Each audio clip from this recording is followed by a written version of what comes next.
దేవునికి స్తోత్రము. అనుదిన దేవుని వాక్య ధ్యానమునక ఈరోజు 2025 సంవత్సరము మార్చి నెల 25వ తారీఖు. ఈరోజు ధ్యాన వాక్యము పరిశుద్ధ గ్రంథము నుండి కీర్తనల గ్రంథము 37వ సంకీర్తన 39వ వచనాన్ని ధ్యానించుకుందాము. యెహోవాయే నీతిమంతులకు రక్షణాధారము, బాధ కలుగునప్పుడు ఆయనే వారికి ఆశ్రయ దుర్గము. ప్రియ దేవుని బిడ్డలారా, ఈరోజు ధ్యానవాక్యము నీతిమంతులకు కలుగు రక్షణ గురించి మనం ధ్యానించుకుంటున్నాము. దేవుని బిడ్డలకు, నీతిమంతులకు శ్రమలు బాధలు తప్పవని కీర్తనకారుడు నేటి ధ్యానవాక్యములో తెలియజేస్తున్నాడు. నిత్యము ప్రార్థన చేసుకుంటూ నీతిమంతముగా జీవించుచు యెహోవా దేవుని యందే విశ్వాసముంచుచున్న వారికి కూడా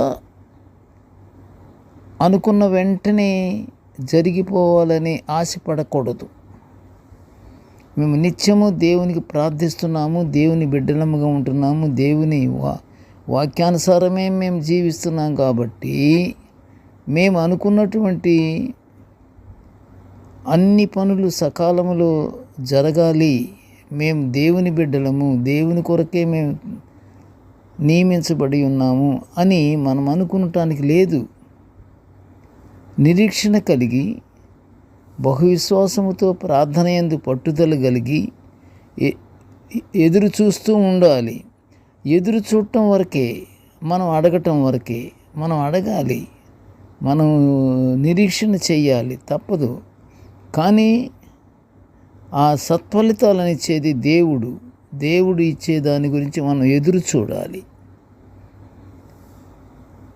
అట్టి నిరీక్షణ గల వారికి దేవుని కాపుదల తప్పకుండా లభిస్తుంది అంటాడు కీర్తనకారుడు. 37వ సంకీర్తన 18వ వచనములో నిర్దోషుల చర్యలను యెహోవా గుర్తించుచున్నాడనియు వారి స్వాస్థ్యము సదాకాలము నిలుచునని, ఎవరిది? నీతిమంతుల స్వాస్థ్యము సదాకాలము నిలుచునని విన్నవించుకొనుచున్న విన్నపాన్ని మనము గుర్తుంచుకోవాలి. అంత నిరీక్షణ గల వారికి దేవుడు సహనాన్ని అనుగ్రహించి నీతిమంతులుగా జీవించేలా చేస్తాడు. ప్రభువుకు దగ్గరగా ఉండటం అనేది అది ఎంతో గొప్ప విశేషము. అది దేవునికి సన్నిహితంగా ఉన్న వాళ్ళకి వారి సహనాన్ని దేవుడు సహనాన్ని అనుగ్రహించి నీతిమంతులుగా జీవించేలా చేస్తాడు. అలాంటి వారిని, నీతిమంతులను కేడెముతో కప్పినట్లు దేవుడు వారిని దయతో కప్పుతాడని కీర్తనకారుడు 5వ సంకీర్తన 12వ వచనంలో తెలియజేస్తున్నాడు. నీతిమంతులు ఎదురు చూసే ఫలాన్ని దేవుడు వారికి దయచేస్తాడు. ప్రియ దేవుని బిడ్డలారా, నీతిమంతులకి ఈ యొక్క అధ్యాయంలో మొత్తం నీతిమంతిత్వం గురించే తెలుపబడుచున్నది. ఎలాగా నీతిమంతులు ఎదురు చూసే ఫలాన్ని దేవుడు వారికి దయచేస్తాడట. నీతిమంతుల నివాస స్థలాన్ని దేవుడు ఆశీర్వదిస్తాడని సామెతల గ్రంథము 3వ అధ్యాయము 33వ వచనంలో మనము చూడగలము. నీతిమంతుడు విశ్వాసమూలముగా బ్రతుకుననియు, తన విశ్వాసం వలన తను ఎదురుచూచు దేవుని యందలి ఘనత తప్పక జరుగునని, అది జాగు చేయక పోవచ్చుననియు, ఆలస్యముగా వచ్చినను దాని కొరకు దేవుని యందు విశ్వాసముతో కనిపెట్టుకొని ఉండాలని హబక్కూకు ప్రవక్త 2వ అధ్యాయము 3 నుంచి 4 వచనాల్లో తెలియపరుస్తున్నాడు. ఆ ప్రకారంగా హబక్కూకు ప్రవచనాన్ని దేవుడు మన ఎడల అద్భుత కార్యము జరిగించాలని విశ్వాసముతో దేవుని ప్రార్థిద్దాము.